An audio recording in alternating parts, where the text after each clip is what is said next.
John Bush here with Catherine Bleish. We just recently went out to California to the Freedom Law School Conference, their 2011 conference, and Catherine was a speaker. She gave a great speech about how the police state has affected her life personally and what we can do to stand up against it. And wouldn't you know it, we both had an encounter with the police state on the way home. Of course, both of us have been active in the push against the TSA body scanners in recent months. Liberty Restoration Project, which Catherine founded. Tracy Ward, the executive director of that, she was one of the first people in the country to push back before the whole opt-out day. Texans for Accountable Government down in Austin. We're currently working to prevent the Austin City Council from bringing or allowing these body scanners to show up at ABIA, Austin Bergstrom International Airport. So we're very familiar with the tyranny that comes along with this security theater, and we had a run-in with it ourselves. We were there in line at Ontario, California Airport. Catherine was right behind me. We both chose to go in the line that looked like it was going to be leading to the metal detector. I made it through the metal detector, but unfortunately Catherine, who was apparently chosen at random, was asked to go through the body scanner, and I'm going to let her tell you her experience after that. Well, I was actually about 1.5 feet from going through the metal detector, and a woman grabbed my arm and said, "I need you to step over here. You've been selected to go through the body scanner." And I said, "No, thanks." And should we tell them why? Sure. You say it.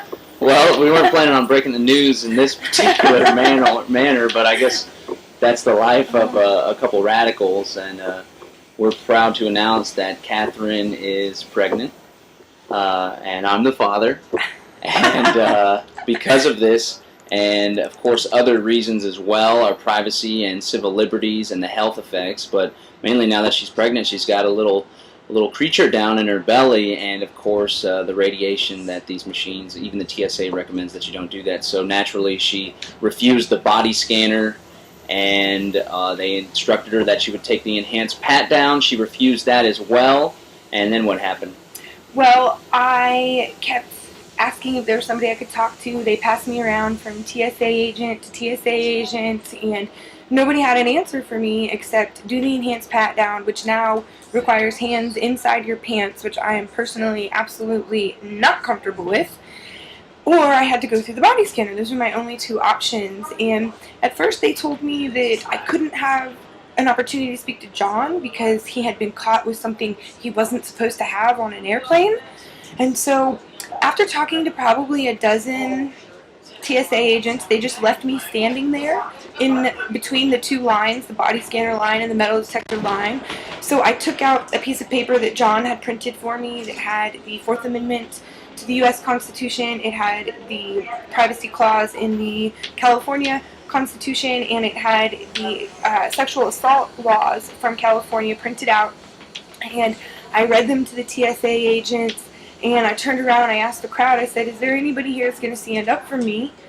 You know, I'm with child, I don't want to go through the body scanner, and I don't want to be violated. Will somebody please just stand up and say this is wrong?" And one young man said it wouldn't matter. And it broke my heart, and I started crying because I didn't know what to do. And I sat down in the chair, and I just sat there, and the supervisor, the woman who had told me that John had been detained, it turns out another guy had been detained for having ammunition, she walked up and said, "Would you like to talk to a police officer?" And I said, "Well, sure, anybody who can help me get through here." So they brought over a police officer, and he asked what was going on, and I asked if we could, step somewhere else because I didn't want to, stand in front of all these people all emotional. So we went off to the side, and we had a really good conversation. It got a little heated at one moment where after we had discussed the fact that these body scanners were unconstitutional under California Constitution, he agreed with that, but he said that it would not be settled today, that he had no jurisdiction in the airport because it was federal property and federal jurisdiction, and the TSA had jurisdiction there, and he said I would have to take it to court, and that there was no way for me to settle it there.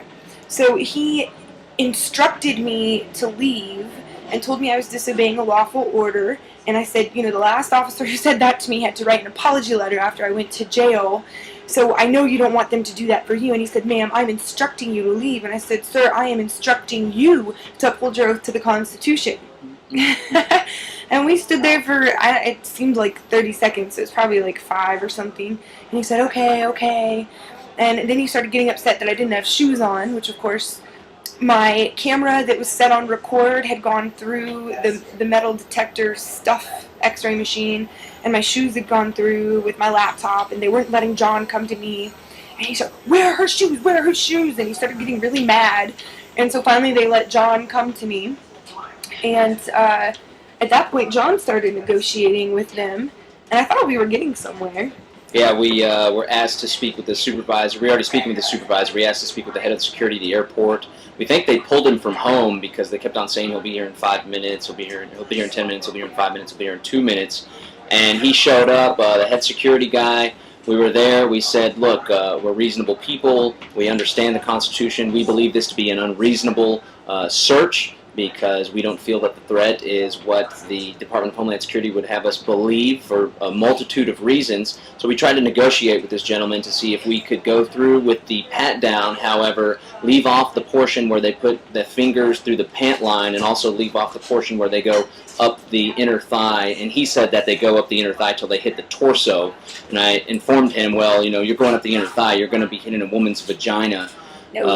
And unfortunately, and then we also demanded that I was able to record it. I informed him that, this may not be the case here with your TSA agents, but all across the country, there's just a report of $160,000 being stolen, a bunch of perverts, masturbation in back rooms, yada, yada, yada. So we insisted that we record it.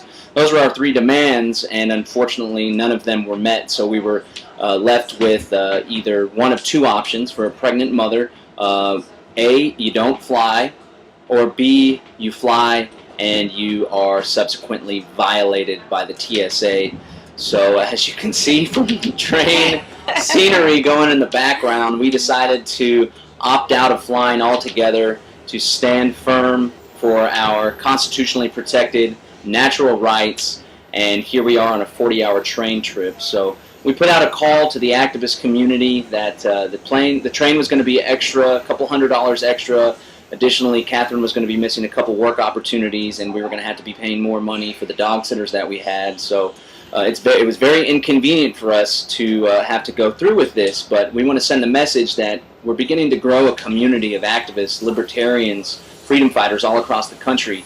And when we stand up for our rights, while it may be difficult and inconvenient, we just want to thank the community, thank the activist community, because they stood up for us, and there was an outpour of support, and we managed to raise several $100s to help overcome the costs and the missed work that Catherine had so she can pay her rent. So we just want to send a big thank you to the activist community, to all of those who donated and all of those who showed their support. It is inconvenient, but it's by time that we all stand up for our rights. There's no amount of convenience that is worth subjugating yourself willingly and voluntarily to any type of tyranny that this government may throw at us. So we hope, while it is a pain in the butt and we didn't sleep very well at all last night on the train. We didn't have any blankets. We were so unprepared. Yeah, it's a 40-hour plane trip. We just want you to know that the inconvenience that we've gone through, we hope it's an inspiration to you guys to stand up for your rights as well, because the more and more that we stop willingly and voluntarily giving up our rights, the more free and prosperous this country and society will become. So again, we hate to break this big news about the child that we're going to be having in this particular fashion, but we felt we would be doing a disservice by not giving you the full story. So you can send your congratulations, and again, we want to thank you, and we look forward to growing as a community. And again, we want to encourage you, again, no matter the convenience, there's no convenience that is worth subjugating your rights to a tyrannical government. So again, and there's no job worth keeping if you're going to be the one inflicting, because that was the reason the head of security for the Ontario airport, the police officers, and every single TSA agent that we spoke with, it was a total of 4 police officers and well over a dozen TSA agents. They just wanted to keep their job, and they said that, even though they knew it was wrong. Yeah, it's like the Nuremberg trial. So we just, again, hope this is an inspiration to you. We want to send a big thanks to all that supported us, and we're calling on you to stand up for your rights, no matter how inconvenient it may be. And here we are coming up on the Pecos River. So, Texas, sweet Texas, we love you. Keep Texas free. Get rid of the body scanners. We're going to keep on rocking. And we're already starting to build the next generation that'll make this country a better place to live. So, we'll leave you with the side of the Pecos River. How far is it? This is the biggest bridge that a train crosses in the United States, they said. Here it comes. Texas, sweet Texas. So glad we have And here we are on the Pecos River, the highest railroad bridge in the U.S. 353 feet down to the water. This Pecos River will merge with the Rio Grande about a mile south of us. And both the rivers will dump into Lake Amistad. We'll be crossing over in about 30 minutes from now. Lake Amistad 30 minutes from now. Del Rio, our next station stop. There you go, folks. 45 minutes to Del Rio. We've pledged to no longer voluntarily or willingly give up our rights, and we hope that you'll do the same. And we feel strongly that if all of us do that, then we will create a more free and prosperous society that everybody can enjoy. So this is Captain Bleish, John Bush, bidding you farewell. love.